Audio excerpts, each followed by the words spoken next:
right now on The Upside.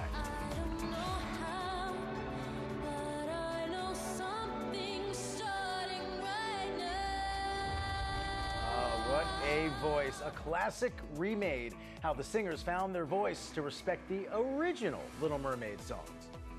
Plus, pressure. Meet some of the best spellers from around the country who are about to compete for a historic prize. I didn't even try to spell it there. I get nervous when I try spelling. It was no pressure. Great tradition there. The Upside, it's National Cherry Dessert Day, so we deliver the good news to put the cherry on top of a great week and heading into a long holiday weekend. Let's go. It's time to look up. Let's talk about this. That's a great idea. To enjoy stories showing the brighter side of life. A catalyst for growth. Well, you don't see that every day. Showing good people doing great things. This is my purpose. Turning troubles into triumphs. What a creative solution. Everyday heroes rising up to inspire hope. Right now on The Upside. All right, take a look at this. You can tell it's the start of summer because the big movies are coming out, and this is the brand new trailer for Barbie. The Margot Robbie and Ryan Gosling blockbuster is still 2 months away, but the latest sneak peek is causing a lot of buzz, especially because it gave a little bit of the soundtrack away. I have 2 words for you: Indigo Girls.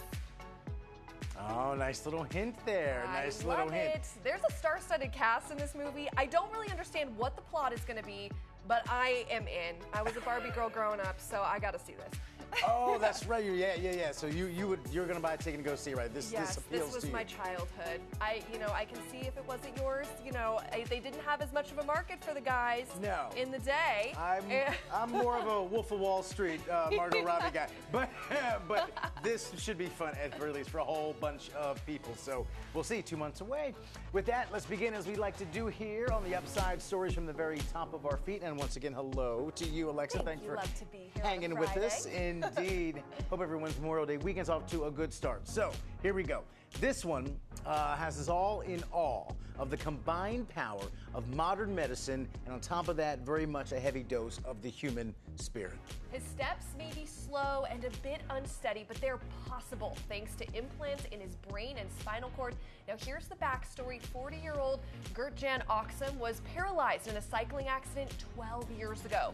The implant surgery took place about a year ago, and it works by stimulating the lower spine, helping people with spinal cord injuries regain some function in their legs, and in Oxum's case, start to walk again. That is amazing to watch. It really is. Researchers say the next advancement would be to make the device that powers the implants a little smaller. Right now it's in a backpack, and they want to see if it can help folks who've lost use of their arms as well. So we say a lot on the show, the miracle of modern medicine, and I give you that. That's remarkable what it takes to get to make that actually happen, from a concept to reality to that man's legs. It's just, you stand in awe of that. Truly, so over my head on the science, but the life-changing implications that has for so many people who have been wheelchair bound. Gosh, so cool. And not just the physical, what it must mean for him psychologically and emotionally to have that sensation again, to see himself walking after probably thinking for a while he couldn't. So that would never happen. Just benefits all around. Love that. Unreal. Love that so much. Well, if you are just staying around town this weekend, maybe a movie is on the agenda, and I heard there might be a good one from Disney that just came out. The live-action Little Mermaid opened yesterday, and the stars are talking about the pressure of creating unique moments while living up to the high bar of the original. I think finding that balance was very important to me because I consider myself a singer, a musician first, and I really just want to honor the art that was there, that was done before us. The seaweed is always greener in somebody else's lake. You dream about going up there, but that is a big mistake. The nice thing about working on songs is very different than listening to songs. And so even though I still knew these songs from when I was a kid, I gained a whole new appreciation for how really great those songs are.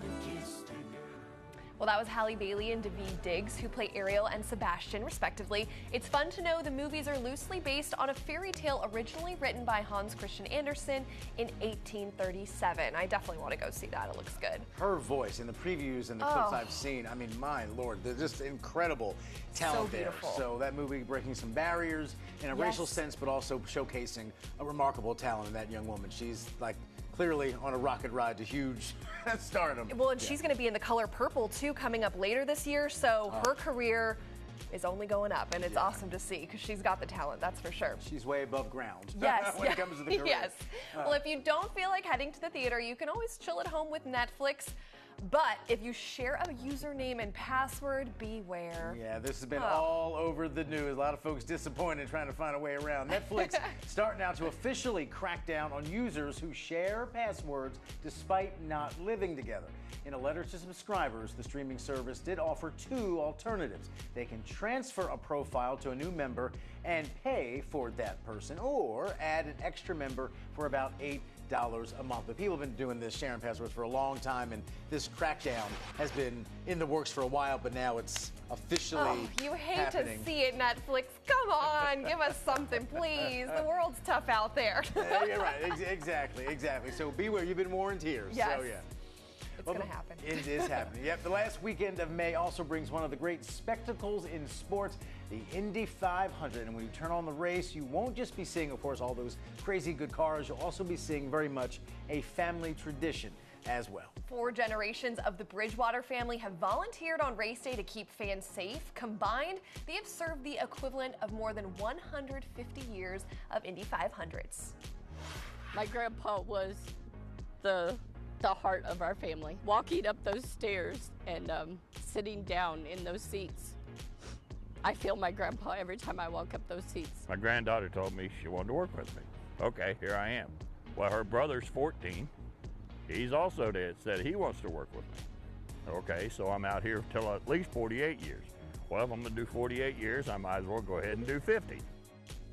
That's right. 50 is a nice Might round as well, number. yeah. What's 2 more after 48? That's the right attitude. Well, the race, which first ran back in 1911, is set to start at 12:45 on Sunday. And you can just tell, I think, just in that short little bit we showed, the family history, the family roots connected to that event are remarkable. And so it's a tradition and an emotional tradition for them as well. You can feel that. Yeah, and a nice way for the family all to come together and have something to work together on with each other. That's not something a lot of families share. You know, everybody does the same hobby, so that's so cute, and I love it. Absolutely. Love that story. Well, time to bring a few quick little stories that are just stuff that we call fun to know, little candy for your brain, one of our favorite segments here. And today we want to share some nuggets about one of the great end of summer traditions that starts next week, and something dear to our hearts here, the Scripps National Spelling Bee. Love it. The first winner was an 11-year-old, Frank Newhauser, who beat out 8 other finalists.